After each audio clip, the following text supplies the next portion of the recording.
This film is about an idea we call the polymorphic concept of data processing system design, which is a complicated name for an idea, we admit. But the idea itself isn't so complicated when you think of it in terms of how people get machines to help solve their problems. Now, if you have a problem to be computed, you take it to a computer. And as your problems get bigger, you need a bigger computer.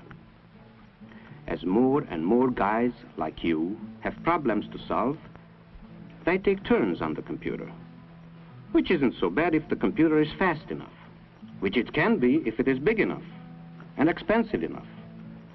But as the number of guys and the number of problems increase, the machine gets huge.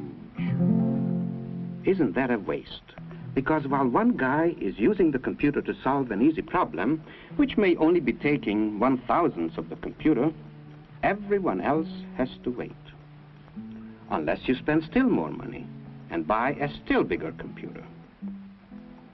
But worse, if one piece fails, the whole computer will probably quit, even though most of it is perfectly good, ready, and willing to work. What's wrong here? To start with, if you look inside, you see that it isn't just one solid hunk of computer, but a lot of individual parts and circuits which each have specialized functions. Now it would be nice if someone would divide the huge computer into little parts, unsolder the connections, so that everybody could get a chance to use the parts he needs for his particular problem. Next, you will want to organize things a little. Not in the usual way, where the brainy computer part not only supervises everything, but also insists on doing a large share of the detail work. What you want is more delegation, a more easygoing, cooperative relationship between all the parts so that they can associate freely and directly with one another and in various ways. Isn't this a lot of fun? Actually, of course, the electronic boxes don't move.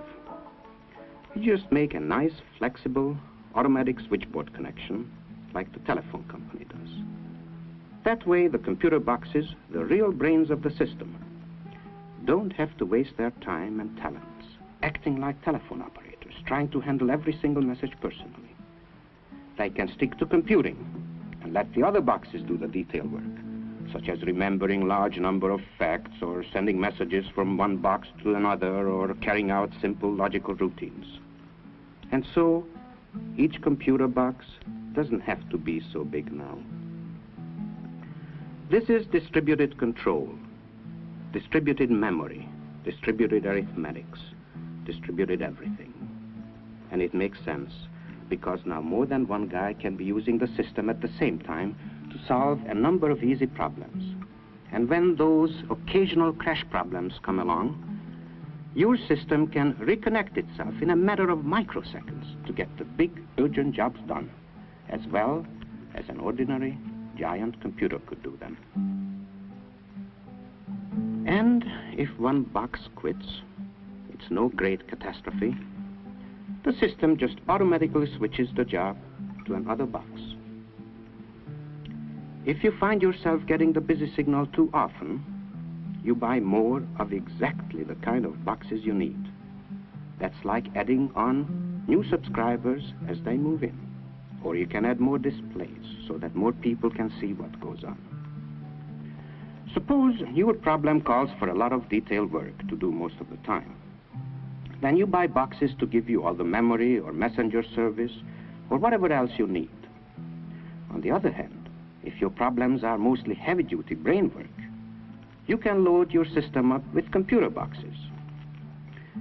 When you really need it, and can prove you need it, you can put together a big system or even a really, really big one, without over-investing early, or throwing anything away, or starting from scratch again. So you save money. And all the while, you have better reliability, and multiple use, and better access.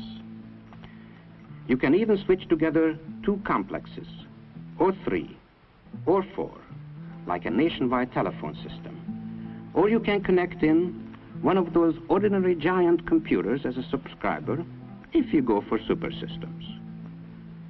And this doesn't mean that you end up with one big party line. You can keep some of the lines private by opening a few switches permanently, so that certain information won't be available to nosy subscribers. And so now you see that it wasn't just exactly a computer you wanted, but a group of guys with brains, and a group of boxes with electronic brains and consoles and displays, all connected together in varying ways and growing together so that the partnership can solve more problems per dollar than each group could solve by itself. And this is all there is to the data processing concept known as polymorphic, many-shaped, or multiple mode, or the matrix concept, or maybe just the common sense switchboard idea in data processing systems. Now it just so happens that Thomson Raymer Wooldridge has been working on the polymorphic idea for several years. And, in case you hadn't already guessed, we have built the first actual polymorphic system. If you're interested, let us know.